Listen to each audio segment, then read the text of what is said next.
quando o senhor, estando aqui na minha cidade, me contactou e eu estou muito feliz em recebê-lo aqui na cidade. É um prazer, coronel, estar Tudo bem, aqui mais obrigado. uma vez. Conto comigo sempre à disposição e eu tive o prazer de convidar o querido amigo Aurélio, né? Está há 3 anos aqui. Hoje é meu conterrâneo, podemos dizer assim, amigo da minha família e meu vizinho. E aí convidei Aurélio para aproveitando para o grupo, né? O pouco tempo que você conhece Aurélio, é o que você pode falar de Aurélio como pessoa aqui em Triunfo. Porque antes, quando eu vim para cá, o pessoal, Aurélio, estranharam, né? E de repente viu que eu não era aquele bicho papão, né? Aurélio é uma pessoa bem relacionada hoje na cidade, graças a Deus, muitas amizades. Uma pessoa de bem, de respeito, né? De uma família muito amiga, a sua esposa. Então, Aurélio foi muito bem recebido aqui na cidade. Muito bem. Esse é o nosso tendor, né? Aqui de Triunfo. E a gente conheceu a família dele. Minha esposa já conhecia há muito tempo. E daí se tornamos amigos, né? E conquistei muita amizade aqui. Aí ele me convidou e sabendo que o coronel estava chegando aqui, né? Na cidade, eu digo, não, eu vou lá também, porque alguns companheiros nossos fizeram algumas perguntas, né? E aproveitando, aí estou aqui, né, para fazer essas perguntas a ele. Fique à vontade, Aurélio. Na medida do possível. Né? Se souber responder, a gente responde. Eu sei que o senhor passou no 3º BPM como subcomandante, né? No 14º e no 4º BPM como comandante, e então na trajetória toda chegou até o comando geral, né? Quando comandante geral, se teve algo que o senhor queria fazer pela tropa, aí teve algum impedimento, ou por conta de divergência de partidária, de governo, alguma coisa, mas que o senhor queria fazer pela tropa e não pôde até então? Veja, Aurélio, eu sempre fui muito ligado à área da saúde, né? Minha esposa é da área da saúde, é cirurgiã dentista.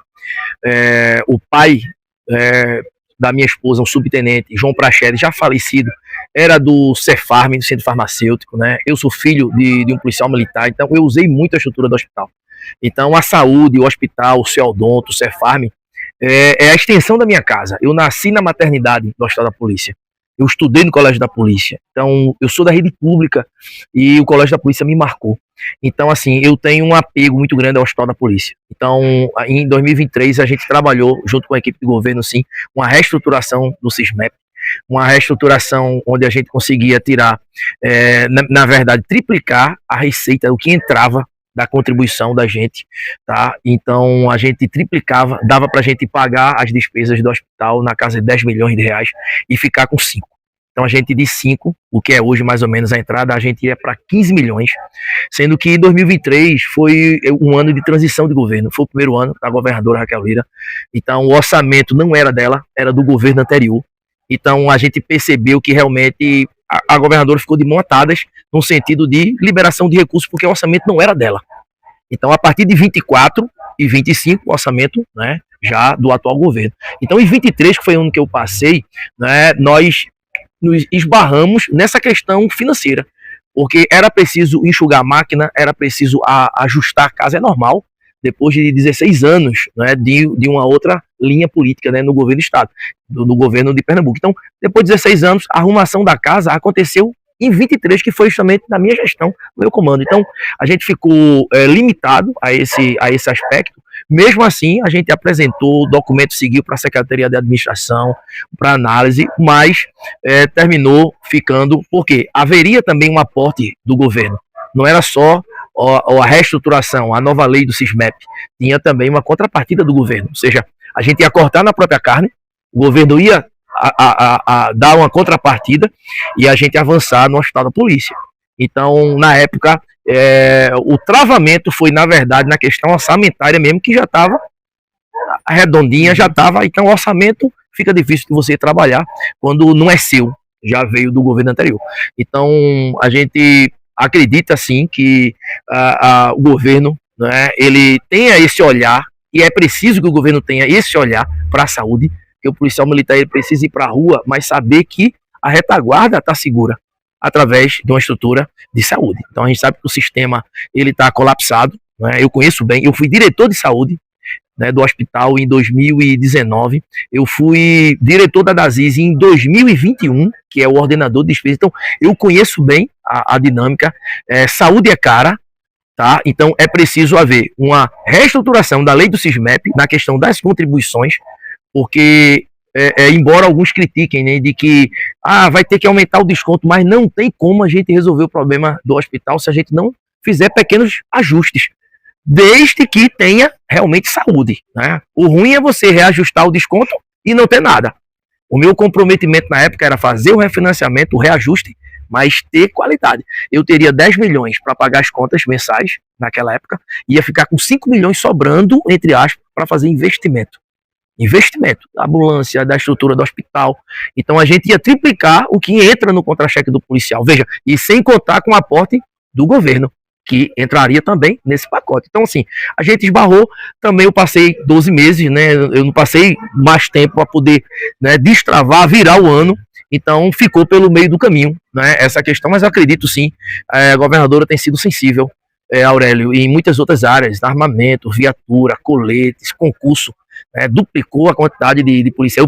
Eu não pedi do 4.800 não, eu pedi 2.400, ela dobrou, os oficiais também, então eu acredito que a atenção vai chegar para o hospital também, eu creio nisso. Não tem como continuar com o hospital desse jeito, né? Eu, assim, vejo muitos companheiros nossos, né, eu como policial das antigas, né, da escola 23.000, e a gente começou com aquele 38, né, que uns usavam colete 38, canela seca, na época do meu pai. Exatamente, e muitas das vezes colete não tinha.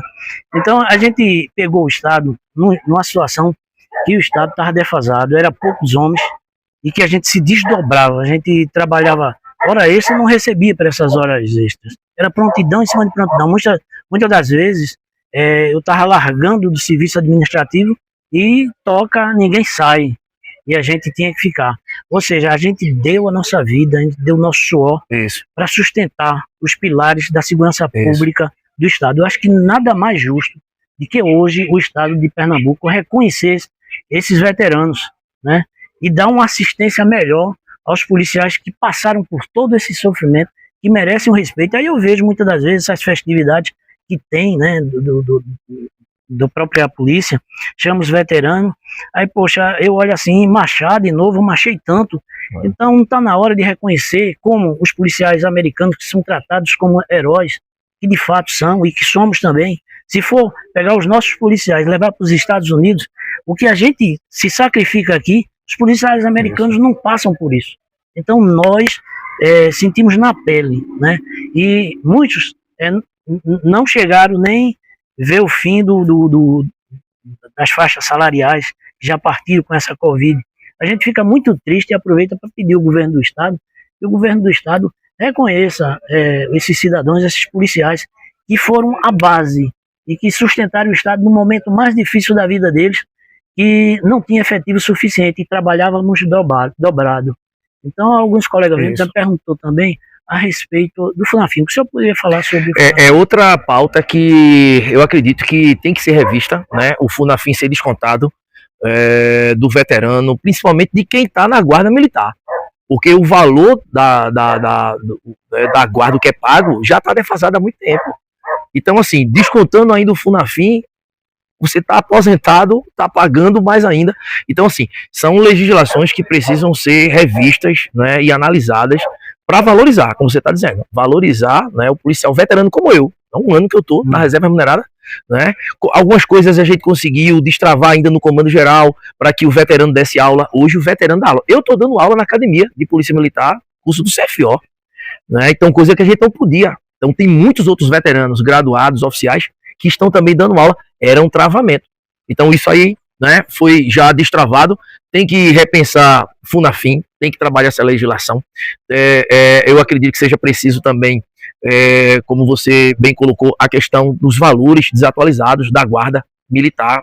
Poucos veteranos que saem saudável com 50 anos, 48 anos, querem trabalhar, mas o valor é muito baixo.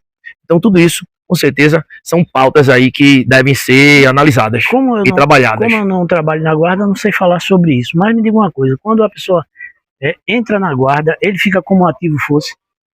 Não, ele continua, por isso que é guarda militar. Ele continua na reserva remunerada, né?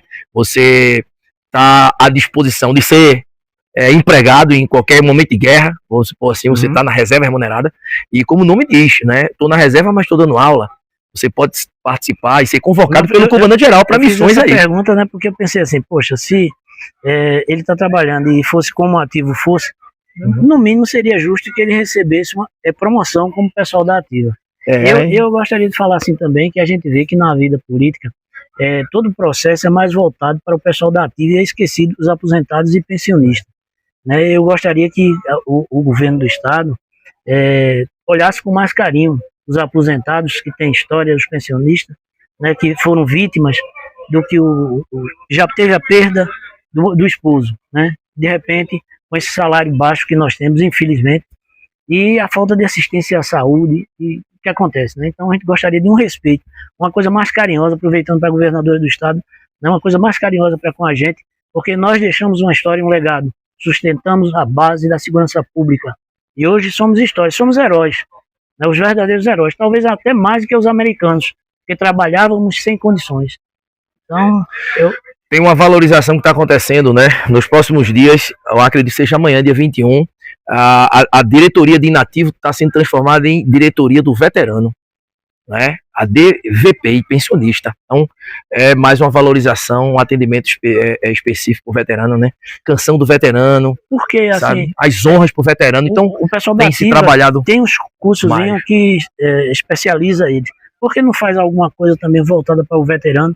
Uns cursos para dar especialidades, porque tem alguns que a gente tem idade para fazer uma atividade e que poderia, né, através desses cursos, exercer uma outra atividade. Eu acho que é uma proposta boa de apresentar lá ao diretor da DVP, né, faz umas propostas, né, você que está em Recife, vez ou outra, chega lá, apresenta, senta, você vai ser muito bem recebido. Foi construída ao longo dos anos assim uma mentalidade na diretoria para acolher bem ideias, sugestões. Hoje tem hino do veterano, hoje tem o exórdio do veterano, recebe continência. Então a gente está avançando, não é? Cada comandante que passa dá a sua valorização, mas procura a diretoria, entrega umas propostas lá que eu acho que vai ser bem recebida. Eu agradeço, e aqui é a satisfação que eu estou dando a todos vocês, né, que pediram para fazer perguntas a ele. Eu agradeço aqui a sua participação, aqui do nosso companheiro também, né? Vamos embora. Hoje só não vai ter uma música especial, mas tem a presença dele aqui. Valeu, Aurélio. Prazer. Bora, Igor. Valeu.